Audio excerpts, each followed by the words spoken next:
Hello. How's it going? Good. Good. I'd say happy Friday. Gosh, Happy Friday. it's only Tuesday. It feels like it's 2030. Yeah. Well, it's only 2026, and I'm excited to get your projections for 2026. But first of all, I heard you say recently that there's never been a better time to be 60. Tell me why that is. Because I have money? No. I don't. Everybody's so mad, so I figure if they're going to blow each other up, at least I had 60 years. Yeah. And, but I own and operate 2 millennials, so I'm worried about them. Mm-hmm. I'm a millennial. Yes. Yeah. Well, I just turned 33 yesterday, so Oh. what does that mean for birthday. me? You pray.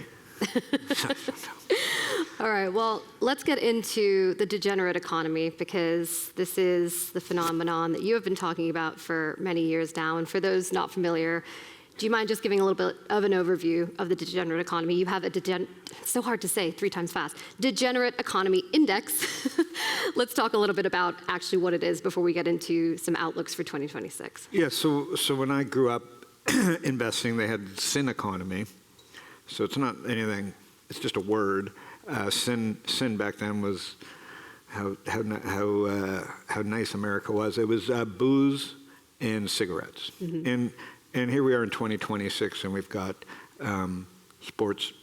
Casinos have turned into sports betting, which have turned into prediction markets. Mm-hmm. 5 years ago, they wanted to put Vlad and Baju in jail for confetti, and now you can, trade single stock futures and parlay it with a basketball game. Mm-hmm. So I think the degenerate economy is just humans will go to the lowest common denominator pretty fast if you let them. And not judgmental. Degenerate economy, I think, is just a funny term. My 2 millennials are degenerates. One vapes. I'm not happy about it. One invests in Robinhood and doesn't bet. And they got the cell phone. They've got the cloud. They have the App Store. They have DoorDash, Uber. What are you going to do? Like, that's their Elvis Presley. They live on this machine. And we're all gonna eventually deal with it, right? But right now, it's you can get what you want. You're like a Roman emperor, and so that's where I talk about the degenerate economy. And like any economy, there's the good, the bad, the ugly, mm-hmm. and we're seeing it all. But you're not going to unwind it. The New York Stock Exchange, CBOE, CME, NASDAQ, Robinhood, great companies. Mm-hmm. Would you say it's the modern day version of investing for millennials and Gen Zs? Talking about some really interesting stocks there, right? Yeah, the degenerate economy index is not like GME and AMC. Right. That was true degen. That was just people, the world had been designed for, unfortunately, that moment of COVID, mm-hmm. and everybody happened to be staring at the same 2 buttons at the same time, buy or sell GME. Robinhood, checks in the mail, people at home, people just optically designed to push buy or sell. Mm-hmm. And now we're in a lean back moment of the markets. Like that was the top, let's say, of the mobile, let's click buy or sell. Now we're in this market. Unfortunately, with deglobalization, trends have changed, but also with the globalization comes the fact that you can't just stare at 4 stocks or FANG. That was a moment, that was an incredible run, and those companies are incredible, but the world's now looking at Bitcoin, gold, silver, graphite, like nuclear energy. AI tools are being built on Claudebot, running on Alpaca. I'm an investor in Alpaca, so, I see what's going on. Mm-hmm. And because of Stocktwits, we have 1 million people, daily talking about the markets. They move from NVIDIA and Tesla to silver. Right. They're not stupid. They on Stocktwits they fast follow each other into these trends. Mm-hmm. You talked about the gamification of stocks. I think you mentioned the confetti on Robinhood back in 2021, right? Yeah. We saw the rise of GME. The quaint days of 2020. Yeah. But now we're seeing the rise of prediction markets. What are you expecting to see as we go into 2026? I know Kalshi and Polymarket, they're inking deals with major companies left and right. Yeah, like us, Stocktwits. We super bullish on prediction markets. I didn't see it coming. You know, when I saw Robinhood the first time and Vlad and Baiju showed me the product, I was like, it was so obvious to me as an E-Trade investor and Yahoo Finance person that came into the markets on the retail side. It just seemed crazy that it hadn't existed as soon as the App Store came out. So I was all in on Robinhood, and before that eToro. And because I had started Stocktwits and we had an open API, I didn't have the nerve or the skills to go or to go build a broker-dealer in 2009, 2010, 11. And by the way, the venture capitalists didn't either. The venture capitalists were all about let's build the next Vanguard, like Wealthfront, Betterment. Not horrible ideas, but took tons of capital. And the idea was, well, we'll just rate, whoever can get to $1 trillion under assets under management first wins. And that turned out to be the wrong bet. The right bet was, let's get 10 million people trading. And that's how you make money, right? You get right at the right time when everybody's moving one way and you move one way. With prediction markets, there's no way I would have, if Shane or if they had walked into my office and pitched me the ideas like, Howard, you're the founder of Stocktwits, an early investor in Robinhood eToro. Look at this, and I would have not got it because I don't bet, right? And so you can't get it right. But then it was with my son at Wimbledon, and he's picking up a girl on Hinge, and I wasn't, and I probably couldn't, and. I'm betting on the app. I'm betting on Wimbledon on Robinhood, and I'm like, wow. Right. So it wasn't like I'm a gambler, but it was like, he's going on a date, and I'm alone at Wimbledon, and I'm like, betting on Wimbledon. And it was the first time I'd done it, and I was like, wow. And, kudos to Robinhood for doing that. At Stocktwits, I see it completely different. We have all this great sentiment over 17 years. We have millions of people using it. And prediction markets, to me, are the world's dealing with how little they distrust everybody. We went to sleep in 2016 on the night of the election, New York Times. Anybody like me who didn't know much about politics, we were looking at the New York Times meter, which is what a prediction market is today, and it said, you went to bed saying 95% chance Hillary was going to win. Politics aside, that's how I went to bed. I woke up, and Donald Trump was president, and I had orange makeup on my body. I don't know if they're related. But so who are you going to trust? Forgetting about what everybody says about media, they were our prediction market. So no different than Satoshi out of 2008 crisis. Prediction markets are born out of the 2016 distrust of media because we all were looking at the same stupid bet. And it wasn't even a bet. So it was opinion. It was New York Times wrapped around the meter. And so who am I to argue? I think kids should be at the front page of Call She and Stocktwits and Polymarket looking at what's trending and looking what people are betting on, not the opinion of Zuckerberg, Elon Musk, TikTok, Larry Ellison, like the people putting their fingers on the weight and getting you aggravated and giving you opinion. People need to realize they've been screwed. You're seeing a lot of these big companies copying the model now. You're seeing Coinbase getting into prediction markets, Robinhood, Gemini, a lot of these legacy companies saying, oh, that's actually a great idea, a great business model. Yeah, I don't know that yet. Stocktwits looks at it very differently. We're exclusive partners with Polymarket. I'll give you my example of how I see it. It was, as I wrote about on my newsletter for years, it's much easier for Robinhood to be, because I understood alpaca, it's much easier for Robinhood to become Coinbase and Coinbase to become Robinhood. And now we're seeing it. And now everybody's... Why do you say that? Well, because in the United States, stocks is a thing, right? And in the United States, Coinbase was much smaller. And Coinbase could have integrated alpaca 4 years ago and offered U.S. listed stocks. Everything app now, right? I think Robinhood and DoorDash are the closest to being everything apps. I think America, Fred Wilson says that, he's a mentor of mine.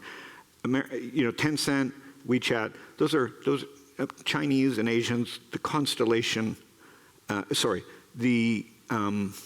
there's one app for everything. It's just culture, I don't know. In the United States, it's very constellational, right? Americans like my son will go Lyft, Uber, DoorDash. He's whoever pleases him at the moment, the Roman emperor. And so I don't think it's because they don't trust anything. They're just so used to this magic wand and power. So it's a cultural thing. And now Americans are trying to stuff everything back into an app. I don't think that'll work.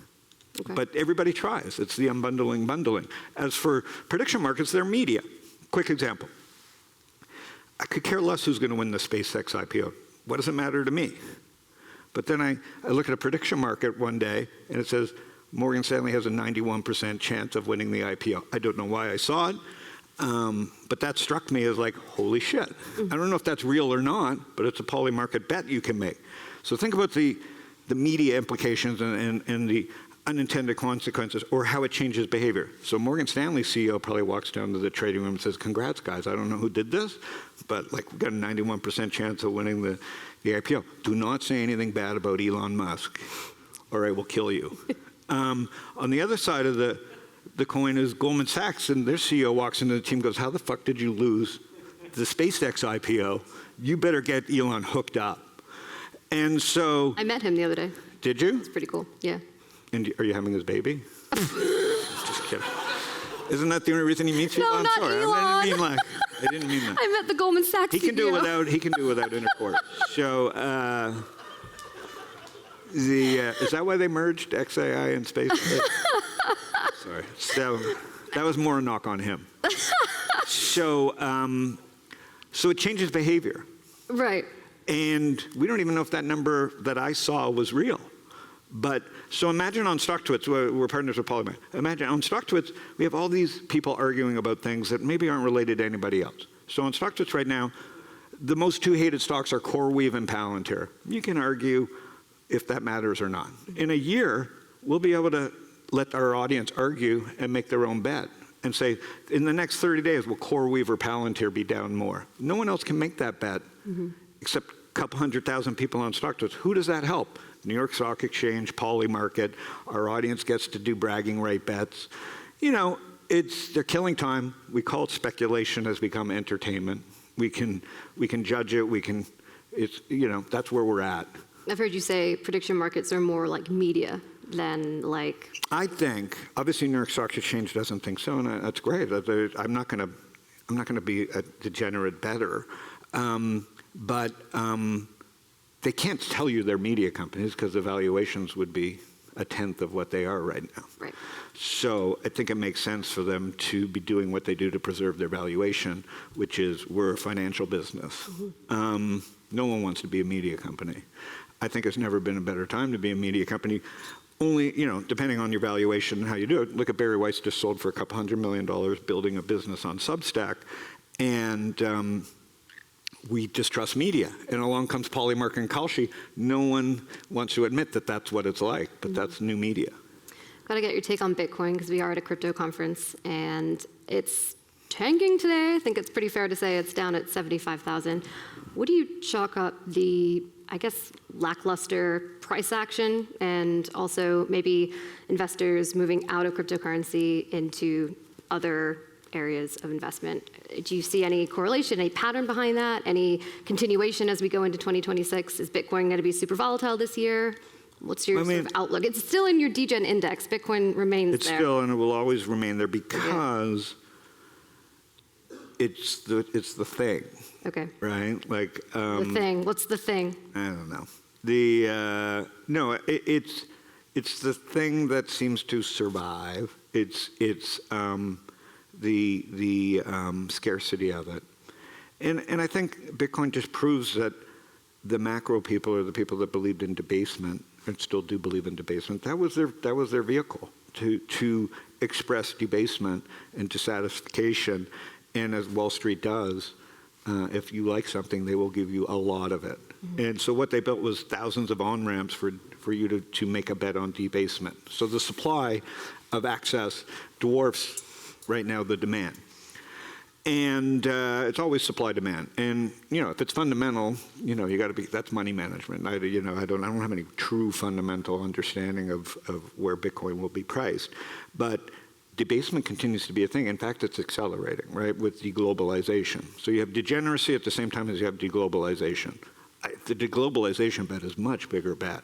Like it's over my pay grade. That we're talking about border fighting. We're talking about Canada's our enemy, not our enemy, but we'll kick their ass. But Greenland. Do I have to worry that my kids are going to be welcome in Europe or certain places? these are new concerns, and there's hoarding going on. So if you're hoarding and you need metals and you're worried about raw materials, Bitcoin doesn't really do you any good as a country. So what do? And so they're hoarding their steel, oil. So this is just a trade that's gone on cyclically for a long time, for centuries. And people are taking their money out of Bitcoin too and buying gold, silver. And the problem, like the thing with gold and silver, and I see it on Stocktwits, is there's not 1,000 tickers, right? You can't go buy 10,000 different ETFs to get access like you could for Bitcoin.